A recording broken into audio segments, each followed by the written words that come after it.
जी तो प्यारे बच्चों, कैसे हैं आप? मैं उम्मीद करता हूँ कि आप सब ठीक होंगे।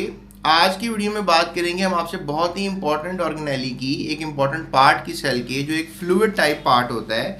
जिस तरह गुब्बारे में आप पानी भर लेते हैं तो उसको कहते हैं गुब्बारे का पानी। लेकिन इस तरह ही अगर सेल के अंदर कोई फ्लूइड होता है, आपको पता है सेल के अंदर बहुत सी ऑर्गेनाइलीज होती हैं, इनके अंदर फ्लूइड भी होता है, एक लिक्विड भी होता है। उस लिक्विड को क्या कहते हैं?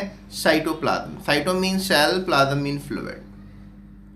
तो अब ये जो साइटोप्लाज्म होता है, ये क्या होता है इसके बारे में आज पढ़ेंगे। The content of the cell covered by cell membrane, यानी ऐसा कंटेंट सेल का जो किसने कवर किया हुआ है? सेल मेम्ब्रेन ने कवर किया हुआ है, सो ये कहते हैं cytoplasm. It is semi viscous material that mainly consist of water.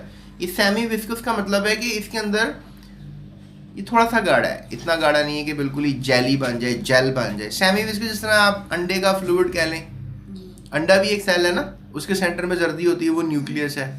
अंडे के अंदर होती है ना सफ़ेदी, कच्ची सफ़ेदी और पक्की सफ़ेदी।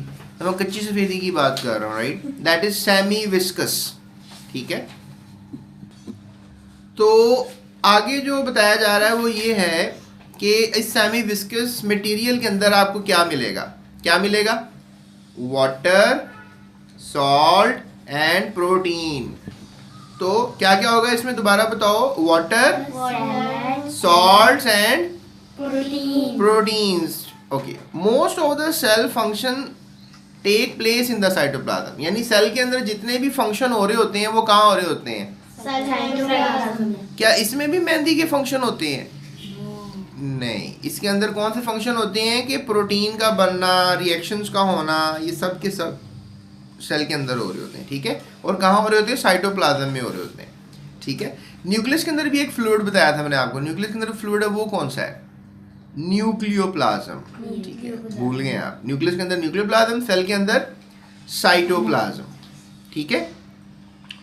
उसके बाद बताया जा रहा है जी कि फंक्शन सारे साइटोप्लाज्म में होते हैं। It facilitate the cell organelles floating it to function properly. और ये सेल ऑर्गेनेलिस को फ्लोट करने में हेल्प करता है। और अगर सेल ऑर्गेनेलिस अंदर फ्लोट, इस तरह आप पानी में कूद जाएंगे और फ्लोट करते रहेंगे, पानी में तैरते रहेंगे। इसलिए ऑर्गेनेलिस भी पानी में क्या कर रही होती हैं? फ्लूइड में, साइटोप्लाज्म में क्या कर रही होती हैं? फ्लोट कर रही होती हैं, और इस तरह फिर वो अंदर मूव कर रही होती हैं। तो प्यारे बच्चों, ये हमने बता दिया है आपको। इसके अलावा एक हमारे पास और ऑर्गेनेली है, ER, इसे एंटीप्लाज्मिक रेटिकुलम कहते हैं। एक ऑर्गेनेली और है राइबोसोम। इसके अलावा एक सेंट्रियोल्स भी ऑर्गेनेली है, इसके बारे में भी इंशाल्लाह हम बात करेंगे आपसे। ये डू यू नो के अंदर दी हुई है। इसके अलावा क्लोरोप्लास्ट, ये सिर्फ और सिर्फ प्लांट सेल्स में होती है। इसके अलावा हमारे पास माइटोकॉन्ड्रिया है। इसके अलावा हमारे पास वैक्यूल है। इसके अलावा हमारे पास जो है अगला टॉपिक है, that is the shapes and function of the human body cells, ठीक है। तो ये हम बाद में बात करेंगे। इसके अलावा कुछ इन्फॉर्मेटिव बातें भी हैं, ये भी आपसे मैं शेयर करूँगा।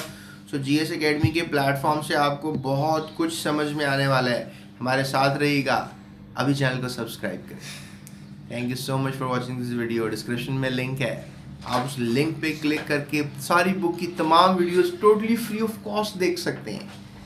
Thank you so much.